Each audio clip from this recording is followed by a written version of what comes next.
10월 8일 오늘의 말씀은 사무엘하 13장 1절에서 22절입니다. 그 후에 이 일이 있으니라. 다윗의 아들 압살롬에게 아름다운 누이가 있으니 이름은 다말이라. 다윗의 다른 아들 암논이 그를 사랑하나 그는 처녀이므로 어찌할 수 없는 줄을 알고 암논이 그의 누이 다말 때문에 우라로 말미암아 병이 되니라. 암논에게 요나답이라 하는 친구가 있으니 그는 다윗의 형 시므아의 아들이요 심히 간교한 자라. 그가 암논에게 이르되 왕자여 당신은 어찌하여 나날이 이렇게 파리하여 가느냐 내게 말해주지 아니하겠느냐 하니 암논이 말하되 내가 아우 압살롬의 누이 다말을 사랑함이니라 하니라. 요나답이 그에게 이르되 침상에 누워 병든 채 하다가 내 아버지가 너를 보러 오거든 너는 그에게 말하기를 원하건대 내 누이 다말이 와서 내게 떡을 먹이되 내가 보는 데에서 떡을 차려 그의 손으로 먹여 주게 하옵소서 하라 하니 암논이 곧 누워 병든 채 하다가 왕이 와서 그를 볼 때에 암논이 왕께 아뢰되 원하건대 내 누이 다말이 와서 내가 보는 데에서 가자 2개를 만들어 그의 손으로 내게 먹여주게 하옵소서 하니 다윗이 사람을 그의 집으로 보내 다말에게 이르되 이제 내 오라버니 암논의 집으로 가서 그를 위하여 음식을 차리라 한지라. 다말이 그 오라버니 암논의 집에 이르매 그가 누웠더라. 다말이 밀가루를 가지고 반죽하여 그가 보는 데서 과자를 만들고 그 과자를 굽고 그 냄비를 가져다가 그 앞에 쏟아 놓아도 암논이 먹기를 거절하고 암논이 이르되 모든 사람을 내게서 나가게 하라 하니 다 그를 떠나 나가니라. 암논이 다말에게 이르되 음식물을 가지고 침실로 들어오라. 내가 네 손에서 먹으리라 하니 다말이 자기가 만든 과자를 가지고 침실에 들어가 그의 오라버니 암논에게 이르러 그에게 먹이려고 가까이 가지고 갈 때에 암논이 그를 붙잡고 그에게 이르되 나의 누이야 와서 나와 동침하자 하는지라. 그가 그에게 대답하되 아니라 내 오라버니여 나를 욕되게 하지 말라. 이런 일은 이스라엘에서 마땅히 행하지 못할 것이니 이 어리석은 일을 행하지 말라. 내가 이 수치를 지니고 어디로 가겠느냐. 너도 이스라엘에서 어리석은 자 중에 하나가 되리라. 이제 청하건대 왕께 말하라. 그가 나를 내게 주기를 거절하지 아니하시리라 하되 암논이 그 말을 듣지 아니하고 다말보다 힘이 세므로 억지로 그와 동침하니라. 그리하고 암논이 그를 심히 미워하니 이제 미워하는 미움이 전에 사랑하던 사랑보다 더한지라. 암논이 그에게 이르되 일어나 가라 하니 다말이 그에게 이르되 옳지 아니하다. 나를 쫓아보내는 이 큰 악은 아까 내게 행한 그 악보다 더하다 하되 암논이 그를 듣지 아니하고 그가 부리는 종을 불러 이르되 이 계집을 내게서 이제 내보내고 곧 문빗장을 지르라 하니 암논의 하인이 그를 끌어내고 곧 문빗장을 지르니라. 다말이 채색 옷을 입었으니 출가하지 아니한 공주는 이런 옷으로 단장하는 법이라. 다말이 채를 자기의 머리에 덮어쓰고 그의 채색 옷을 찢고 손을 머리 위에 얹고 가서 크게 울부짖으니라. 그의 오라버니 압살롬이 그에게 이르되 내 오라버니 암논이 너와 함께 있었느냐. 그러나 그는 내 오라버니이니 누이야 지금은 잠잠히 있고 이것으로 말미암아 근심하지 말라 하니라. 이에 다말이 그의 오라버니 압살롬의 집에 있어 처량하게 지내니라. 다윗 왕이 이 모든 일을 듣고 심히 노하니라. 압살롬은 암논이 그의 누이 다말을 욕되게 하였으므로 그를 미워하여 암논에 대하여 잘잘못을 압살롬이 말하지 아니하니라. 아멘.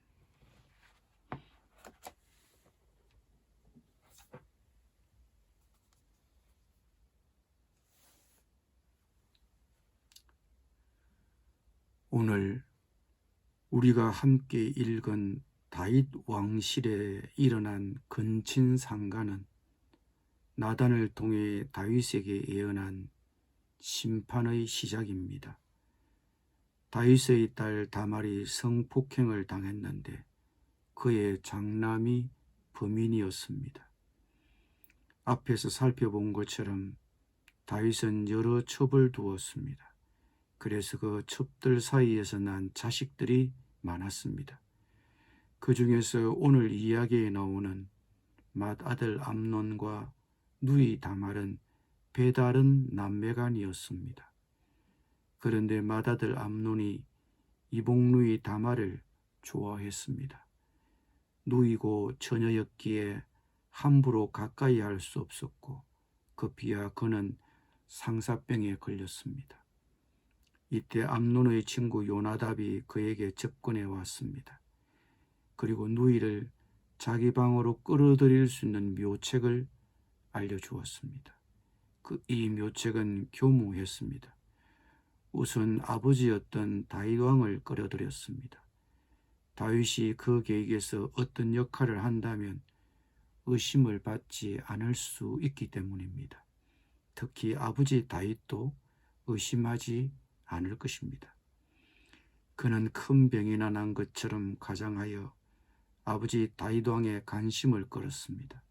그런 후 아버지를 설득하여 누이 다말이 자신의 병시중을 들도록 했습니다. 다윗은 자기 아들 암논의 이 부탁을 아무런 의심 없이 들어주었습니다. 그리고 왕은 그의 딸 다말에게 병든 오빠를 찾아가서 간호하도록 명령했습니다. 참 아이러니하게도 아버지가 아들의 사건에 공범으로 연루된 것입니다. 병든 채 누워있던 암논은 자기를 시중들러 온 누이를 자기 침실에까지 끌어들입니다. 다말이 만든 음식을 먹기를 거부하던 그는 모든 사람을 물리친 후에 누이로 하여금 침실로 들어와 음식 시중을 들어달라고 부탁합니다. 별 의심 없이 침실로 들어간 이복누이 다말을 오빠 암논은 강제로 급탈했습니다. 다말은 완강히 저항하며 간곡하게 말렸지만 암논에게 통하지 않았습니다. 욕정에 사로잡힌 그는 누이 다말을 강제로 욕보였습니다. 그러나 욕정을 채운 그는 바로 그 순간부터 누이를 극단적으로 미워하기 시작했습니다. 그가 원하는 바를 이루자 바로 버리려고 하는 것입니다. 이에 다말은 더욱더 완강히 저항했습니다. 자기를 쫓아내면 이 악은 방금 자신에게 저지른 악보다 더 크다며 완강히 저항하며 물러서지 않았습니다. 그러나 암논은 누이의 말을 묵살하고 종을 시켜 밖으로 끌어내고 대문을 걸어버렸습니다. 성폭행을 당하고 그 집에서 쫓겨난 다말은 오열했습니다. 이에 친오라버니 압살롬이 누이를 가만히 달랬습니다. 누이야, 지금은 잠잠히 있고 이것으로 말미암아 근심하지 말라. 이 친오빠 압살롬의 얘기 속에는 적당한 시기에 모종의 행동을 취할 것 같은 암시가 담겨져 있습니다. 그런데 이 사건을 알게 된 아버지 다윗 왕은 어떤 반응을 보였습니까? 다윗은 이 사건을 전해 듣고 크게 화를 냈습니다. 그러나 그것으로 끝이었습니다. 암논에게 아무런 징벌을 내리지 않았고 심지어 그를 불러놓고 질책도 하지 않았습니다. 이는 다윗이 암논을 사랑했기 때문입니다. 다윗이 암논을 사랑했다는 말은 한글 성경에는 나오지 않습니다. 그러나 다른 영어 성경에서는 이런 표현이 담겨 있습니다. 사랑해서 벌을 내리지 못했다는 것입니다. 여러분, 자식이 잘못해도 벌을 내리지 않으면 어떻게 됩니까? 그것은 자식 사랑이 아닙니다. 다윗이 화를 냈지만 암논에게 아무런 벌을 내리지 않았고 다말이 그렇게 무시당한 채 살도록 내버려 두었습니다. 아마 그는 이 일로 아들 암논과 갈등을 일으키고 싶지 않았을 것입니다. 암논은 그의 장자로 차기 왕이 계승자였습니다. 그리고 그 또한 밧세바와 간음한 유사한 범죄를 지었기 때문에 벌을 내리는데 주저했을지도 모릅니다. 어쨌든 아버지 다윗의 이런 미온적인 조처 때문에 압살롬의 분노가 형과 아버지를 향해 자라기 시작했다고 보아야 할 것입니다. 자식이 일을 저질렀으면 따끔하게 징계했어야 하는데 그는 미적지근하게 대처해서 이를 키우고 있습니다. 그는 왕이자 군인으로서 유능했을지 모르지만 아버지로서는 부족했습니다. 자식의 잘못에 대해서 훈계하고 적절한 처벌을 내리고 있습니까? 자식과의 갈등이 두렵거나 나도 그랬는데 하면서 주저하지는 않습니까? 부모로서의 권위를 사용해야 합니다. 미온적인 대처는 이를 더 키운다는 것을 우리는 기억해야 합니다. 기도드리겠습니다. 주님, 부모로서 권위를 잃지 않도록 도와주옵소서. 자식이 잘못했을 때 그의 잘못을 교정할 수 있도록 분명하게 징계할 수 있는 용기를 주옵소서. 미온적인 태도를 취하지 않도록 민감함을 주옵소서. 예수님의 이름으로 기도드립니다. 아멘.